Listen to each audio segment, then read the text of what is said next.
Сәлемсіз эфирда Татарстанның күн шығыш хабарлары, студияда Резида Шамсулина. Бүгінгі программада Россия Федерациясы текшеру комитеті рейсі Бастрыкин әлмәт ятимлеріне тиешлі тұрық білән бәйлі вәзғиятны контрольға алды, жинәят іші қозғатылды. Популяр түрік актері әлмәтте шәһәрдә танылған «Елки» фильмінің 11-ші өліші түшірілді. Бізде юбиляр Әлмәт районының Знамя труда газетасы 70 еллығын белгіләп өтті. Нефть Бош қаласының 18 ятимі Россия текшеру комитетына тұрақ мәселесін хәл итәр үшін мөрәҗәгать иткән. Әлмәтле хәбәр иткәнчә, алар ұзақ вакыт дәвамында закон буенча тиешле фатирларын көтәләр. Җинаять эше кузгатылды. Аны Россия текшеру комитеты рәисе Александр Бастрыкин контрольга алды. Ул беренчел текшерү турында доклад тәкъдим итәргә кушты. Моннан тыш хезмәт текшерүе оештырылачак. Популяр түрік актері Әлмәтте шәһәрдә танылған «Елки» фильмының 11-ші өліші төшірілді. Әлмәт иҗтимагый үзәгендәге төшерү майданчыгына Бурак Асчевит, Рузель Меңнекаев, Кристина Бабушкина, Мария Раскина кебек актерлар җыелган иде. Алар җанатарлар белән дә аралашты. Кайберләре хәтта автографлар биреп фотосурәткә дә төштеләр. Икенче ел рәттән безнең шәһәр Базилевс командасының төшерү төркемен кабул итте. Яңа проектта Бурак Асчевит, Рузель Меңнекаев, Кристина Бабушкина һәм Мария Раскина катнашты. Мы видим большой потенциал. Без туризм һәм тулайын кунакчыллык өлкәсен үстерүдә зур потенциал күрәбез. Һәм әлбәттә инде шәһәр өчен мондый масштаблы проектны төшерү бик кызыклы юнәлеш. Без аны рәхәтләнеп хуплаячакбыз. «Черная любовь» сериалы йолдызы Бурак Асчевит фильмда үзен уйный. Майданчыкта эш тәрҗемәче ярдәмендә алып барылды. Әмма хезмәттәшләре аның белән эшләү җиңел дип белгиләделәр. Я даже, если честно, первое время не представлял, как это будет. Дөресен әйткәндә, мин моның ничек булачагын күз алдына да китерә алмаган идем. Бу бик шәп тәҗрибә. Без аның белән тәрҗемәче аша сөйләшәбез. Мин төрекчә күп сүзләр белән булып чыкты, чөнки татар теле белән охшашлыклары бар. Без аның белән бер-ике сүз алыштык. Гомумән алганда кызыклы тәҗрибә. Играть вместе и еще и комедию. Комедияны уйнаганда партнерга бик ышанырга кирәк һәм аңа бик зур рәхмәт, чөнки ул искиткеч егет булып чыкты. Без тиз арада уртак тел таптык, тәрҗемәчебез дә искиткеч. Ул да фильмда тәрҗемәче ролен уйный. Безнең банда ярдәме белән мин тиздән төрек телендә сөйләшә башлармын дип уйлыйм. Ул миңа нәрсә әйтергә яхшырак икәнен әйтә. Без ничектер бик шәп килешәбез. Ышаныгыз, ул шәп. Яшь актриса Мария Раскина өчен «Елкадагы» роле дебют. Ул Золушка ролен уйный. Фильмның төп өлешен Мәскәүдә төшерделәр. Әлмәт исә танылган әкият буенча, әмма заманча интерпретациялы новеллалар өчен майданчык булды. Бу принц Бурак Асчевитны бик күрергә теләгән Золушка турындагы әкияти вакыйга. Ул шул хакта хыяллана, калганын кинода күрербез. Фильмның премьерасы 2024 елның 19 декабренә планлаштырылган. Әлмәт районының Знамя труда газетасы 70 еллык юбилейын белгиләп үтте. Ул Әлмәт үскән һәм төзелгән елларда чыга, үзгәртеп кору елларында һәм аннан соңда. Тиражлар һәм битләр саны гына үзгәрә, бары тик югары стандартлар гына үзгәрешсез калды. Язу машинкасы, телефон, фотоаппарат, кайчандыр алардан башка газетага материал язып булмас иде. Районның Знамя труда газетасы үзенең 70 еллык юбилейын билгеләп үтте. Шәһәр паркында узган бәйрәмгә җирле журналистика ветераннарын һәм тугры укучыларны чакырдылар. Анастасия Вакатова газетчыларның иске гвардиясыннан, ул Камская новь һәм газопереработчик Татарстаны басмаларында мөхәррир, Әлмәтнең Знамя трудасында мәкаләләр авторы була. Ну вот наше старшее поколение, мы не всегда, как говорится, успеваем за... Безнең өлкән буын һәр вакытта да яшьләр артыннан өлгерә алмый, шуңа күрә мондый юбилейлар кирәк, алга бару өчен яшь көч җыярга. Луиза Подьячева гомеренең күп өлешен мәкаләләр язуга багышлый һәм басмалар белән җитәкчелек итә. Аның материаллары район газетасында әле дә чыга. А газета белән ул бала чакта танышкан. Луиза Салаховнаның әти-әнисе Знамя труданы беренче саныннан ук яздырып алганнар. Булачак журналистның талантын мәктәп укытучысы күреп ала һәм укучысына мәкалә язып карарга һәм аны редакциягә җибәрергә тәкъдим итә. Беренче материал номерга эләкми, тәҗрибәсе җитми. Ләкин Луиза Подьячева шуннан бирле язуыннан туктамый. В основном, конечно, на производственной теме я писала. Күбрәк мен җитештерү өлкәсенә багышланган темаларга яздым. Хезмәт дисциплинасы, рейдлар үткәрдек. Юбилейлар турында язу бик кызык иде. Соңгы вакытта нәкъ менә алар турында язам да. Тармак ветераннары күп еллык хезмәтләре өчен бүләкләр алдылар. Оештыручылар тугры укучыларга да рәхмәт белдерделәр. Вы делаете нас сильнее.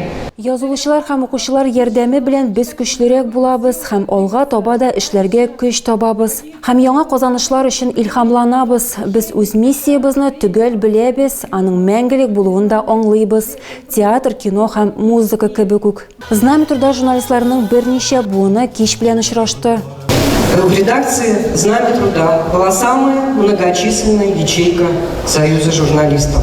Знамя труда редакциясында журналистлар берлегенең иң күп санлы өлеше була. Журналистлар берлеге утырышлары нәкъ менә шушы редакциядә узды. Традициялар һәм журналистлар шул кадәр көчле иде ки, бүген дә Әлмәт журналистлар берлегенең нигезен нәкъ менә Знамя труда журналистлары тәшкил итә. Җитәкчеләр өчен генә түгел, материаллар иҗат итүчеләр өчен дә алкышлар яңгырады. Сәрия Исхакова район газетасы роле артында 13 ел торды. Форсаттан файдаланып, ул үз командасына рәхмәт белдерде. Аның сүзләренчә, ул коллективны бер кайчанда үз кулы астындагы кешеләр дип йөртмәгән. Алар аның хезмәттәшләре булган. Һәр җитәкче үз командасы, үз коллективы белән горурланырга яраткан кебек үк мин дә шулай. Бик еш булмаса да әйтәм, минем команда, минем кешеләр. Бу еллар эчендә журналистлар, корректорлар һәм редакторлар составы берничә тапкыр үзгәрде. Штат үзгәрә, редакциядә бер һөнәрләр юкка чыга һәм икенчеләре барлыкка килә. Хәзер газета авторлары арасында яңа исемнәр күп. Ул җомга көннәрендә чыга һәм тармак ветераннары салган традицияларны һәм укучыларны сөендерүен дәвам итә. Түбән Мактаманың Достоевский урамында яшәүчеләр җырлар, биюләр һәм мастер-класслар белән гаилә бәйрәмен билгеләп үттеләр. Шәһәр тибындагы бистәнең 5 ишек алдында безнең ишек алды программасы буенча ремонт төгәлләнде.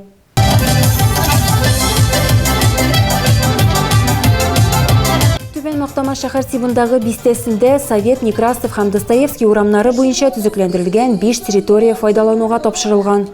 На этот веселый, счастливый праздник семьи. Бу бәйрәм программасы рәис тарафыннан булдырылган булса да, ул гаилә бәйрәме. Хәзерге вакытта бездә 5 ишек алды тапшырылды.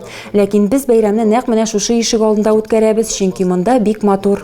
Гаилә бәйрәменә якындагы ишек алларында яшәүчеләр дә килгән. Ландыш Гәрәева күп балалы әни. Асфальт юл барлыкка килгәч, монда йөрү куркынычсызрак ди ул. Но у нас двор прям очень красивый. Безнең ишек алды бик матур, безгә балалар өчен эшләнгән турниклар, таулар бик ошый.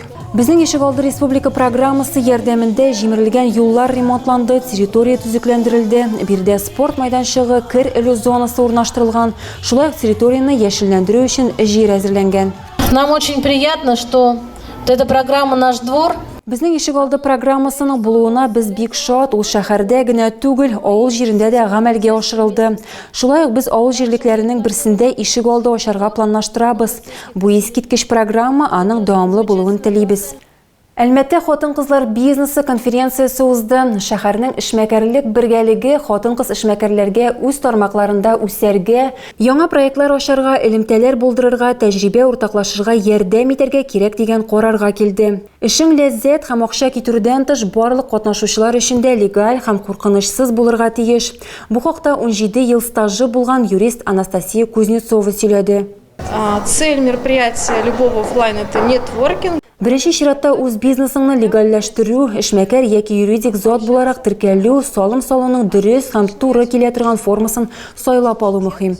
Хезмәткәрләрне һәрвакыт рәсми рәвештә урнаштырырга, бу сезне зур штрафлардан һәм куркыныч очраклардан саклап калачак. Килешүләр төзергә, бу сезнең финансларыгызны саклап кала. Ремонтка, җиһазлар ясауга, материалларга хезмәт күрсәтүгә килешү. Һәрвакыт керемнәрне һәм чыгымнарны исәпкә алу китабын алып барыгыз. Россия бизнесында хатын-кызлар саны арта бара. Россия Федерациясы цифрлар министрлыгы мәгълүматлары буенча 2021 елдан гүзәл затларның өлеше 32дән 41%ка кадәр арткан. Әлмәттә шарлавыклы буалардагы скейт-паркны ремонтлаячаклар. Тиешле аукцион дәүләт сатып алулары сайтында барлыкка килде. Әлегә Әлмәт иҗтимагый киңлекләр дирекциясе скейт-паркны ремонтлау өчен подрядчы оешма эзли.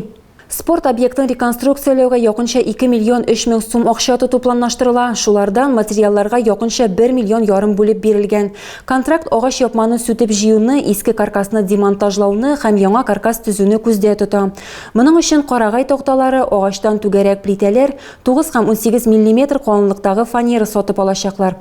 Шулай ук агач өстекләрен чистартачаклар һәм антипирен антисептиги белән эшкәртәчәкләр, ә тимер баскычны ремонтлыйлар. Укучыларның юл хәрәкәте кагыйдәләрен белүләрен тикшерделәр. Тематик квестны юность лагерында оештырганнар. Чарада барлык отрядларда катнашты. Барлыгы 256 бала.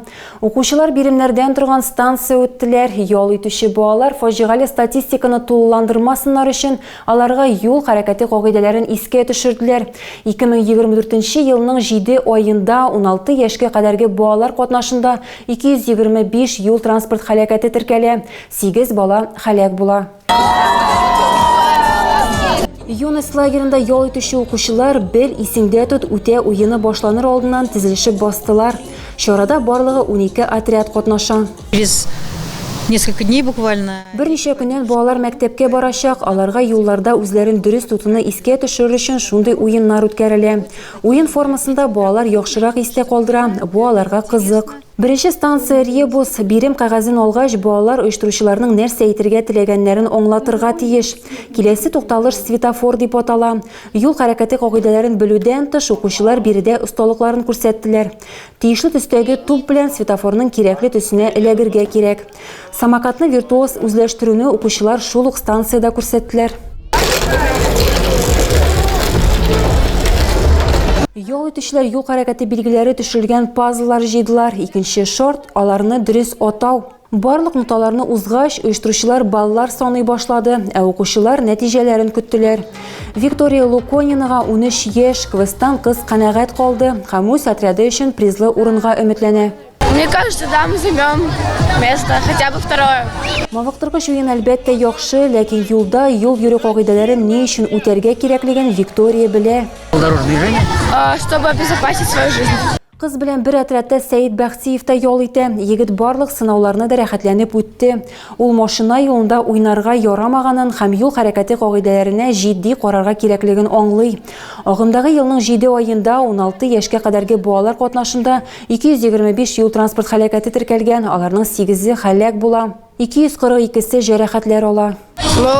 Я желаю, чтобы... Мин авариялар һәм төрле проблемалар булмавын телим. Виктория һәм Сәйит отряды икенче урынны алды. Аларны беренче отряд уза, ә 4нче отряд укучылары бронза медальгә лаек булдылар.